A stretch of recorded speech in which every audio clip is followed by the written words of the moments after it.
With a new location at the Lake Erie Speedway, bikes of all kinds and colors are revving up their engine this weekend. Oh, the places they'll go. Spectators travel near and far to see their favorite balloons light up at night. Yoko, a Hispanic Pittsburgh-based shop, is helping create art to embrace the Hispanic heritage and culture. A hot topic of conversation at the Jefferson Educational Society is the new proposed community college. However, not everyone's on board. Leaders from WabTech and the union workers are now working on voting and ratifying a contract. It's up to those union workers today whether that vote moves forward and what the future of Lawrence Park and WabTech looks like next. Point Park students can now find out what's on the menu without even stepping foot in the dining hall, all thanks to a new app. Lake Erie Speedway brings racers of all kinds during the year, but this weekend monster trucks are hitting the track. An unexpected encounter with history. Larger-than-life portraits of people from around the world with something in common. They survived the Holocaust. I remember there was one survivor in the beginning of my project. They said, Luigi, if we forget the past, we are damned to repeat it. And you know what's going on now. The Lest We Forget exhibit comes to the Pittsburgh community in a time of remembrance, as October 27th marks the one-year anniversary of the Tree of Life synagogue shooting. I would like to stand up against anti-Semitism, racism, any kind of hatred, I will do something against this, and this is my answer. This exhibit has been seen worldwide, and with each one of those stops in a city, local survivors are added. One of those Pittsburgh survivors is Harry Drucker. I was a tailor, I'm a tailor, and I used to work on special clothes for the officers, German officers, including generals.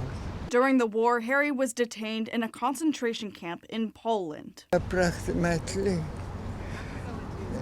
8,000 people and 12 survived. And I'm one of the 12. And I'm probably the last one alive. Harry says things became rather different after the war. Me, afterwards, it became a new world. And today, I had, I would say, a good life. The Lest We Forget exhibit will be on display until November 15th. Erie City Schools is taking a look at the upcoming LRTA decision. We'll tell you what they discussed. We would all be paying more today if we hadn't incentivized the additional tax base growth 10 years ago. The economic director further explained that on average, the city is generating an additional $10 to $15 million thanks to the LRTA that was in place over a decade ago. Without the past LRTA, a higher tax base wouldn't have been created, and that means homeowners would be paying a higher millage rate. The data shows clearly that the tax base was not growing.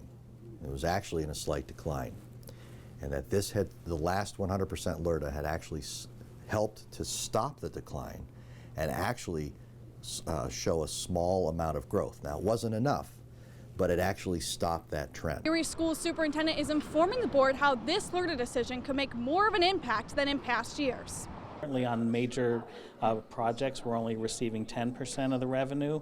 With this proposed LRTA, we'll be receiving 80%. So this will help us in the short term as we start to work through our financial plan, and long term, if the development occurs as predicted, it should help us keep real estate tax rates down. Although officials say there are benefits to LRTA, they acknowledge it isn't a permanent solution. LRTA is certainly not the only solution, and it's not the fix that's going to solve all of our challenges. But the data was very clear. It is part of the solution. Both the school board and county council have scheduled a special meeting to discuss LRTA next week.